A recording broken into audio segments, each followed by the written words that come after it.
If you're watching this on Iron Age Instincts, do yourself a favour and subscribe right now, because what you're about to hear isn't the usual classroom history or over-polished documentary material.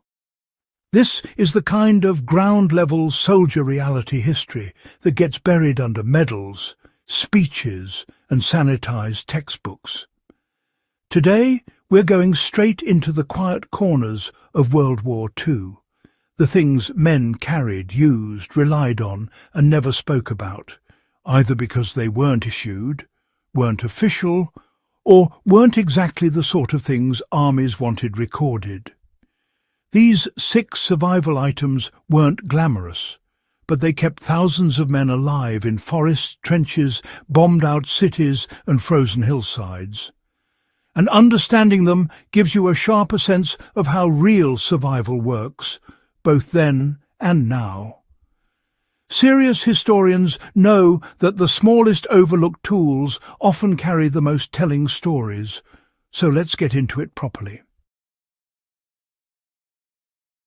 The first item soldiers relied on in silence was the repurposed civilian knife they kept hidden from inspectors.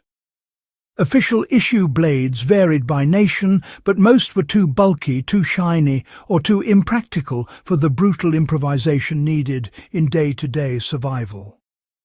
Many soldiers quietly brought their own knives from home.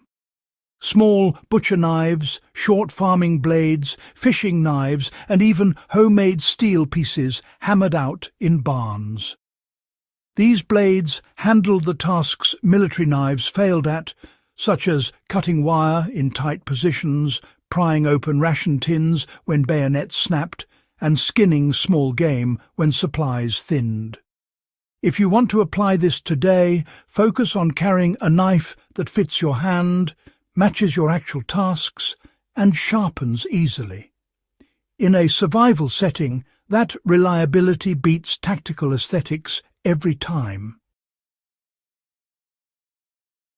The second item that rarely makes the official lists was the pocket sewing kit used not for neatness but for survival. Soldiers mending their own uniforms wasn't about discipline, it was about preventing death by exposure. A ripped winter coat in the Ardennes meant frostbite in a few hours.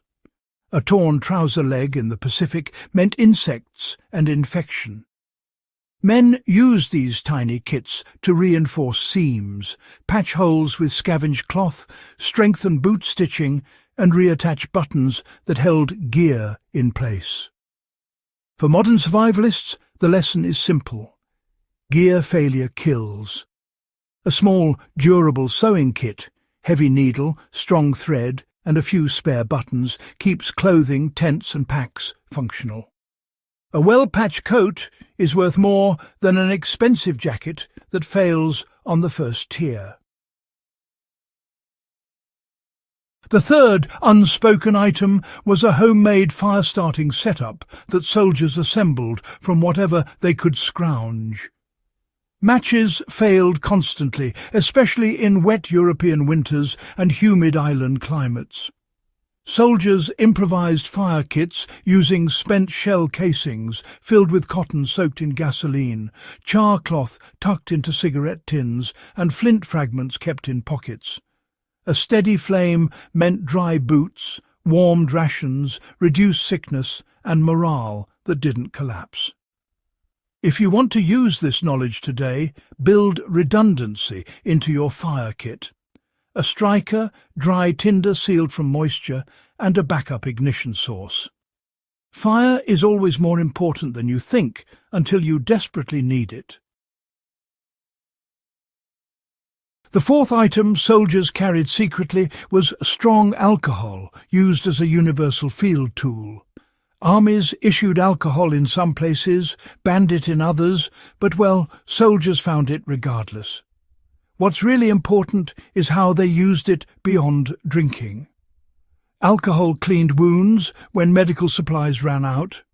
It disinfected razors, knives, and mess kits.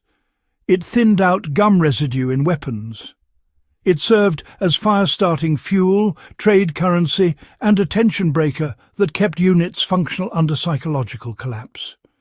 In practical modern terms, high-proof alcohol remains a versatile multi-use resource.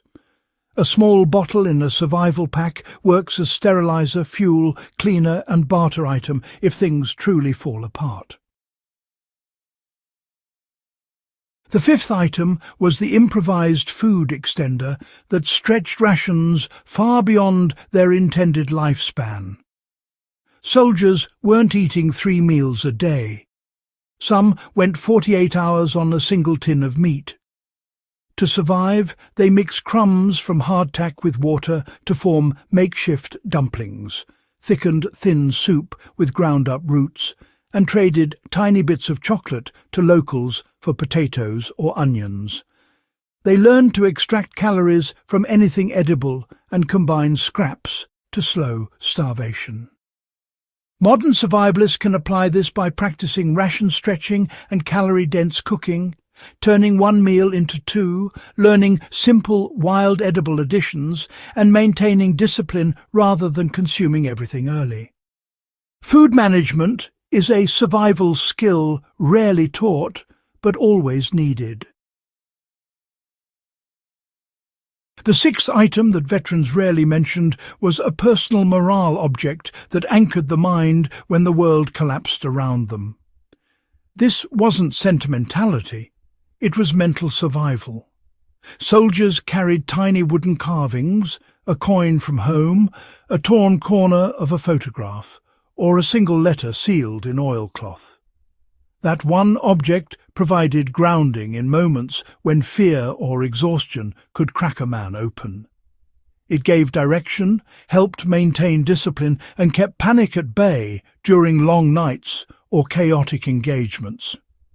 Even today, having a personal anchor, a small token tied to purpose, helps maintain psychological resilience in high-stress or off-grid situations. It sharpens decision-making because it keeps you from drifting into panic. When you understand these 6 quiet survival items, you understand soldiers not as uniforms, but as individuals trying to stay alive, using whatever they could trust, hide, or improvise.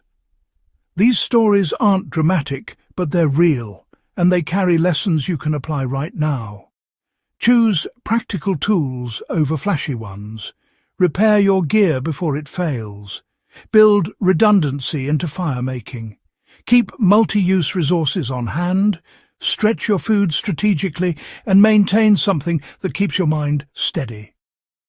If this kind of deep, ground-level historical insight is what you come here for, then, well, make sure you subscribe to Iron Age Instincts and share this video with someone who appreciates real history told straight.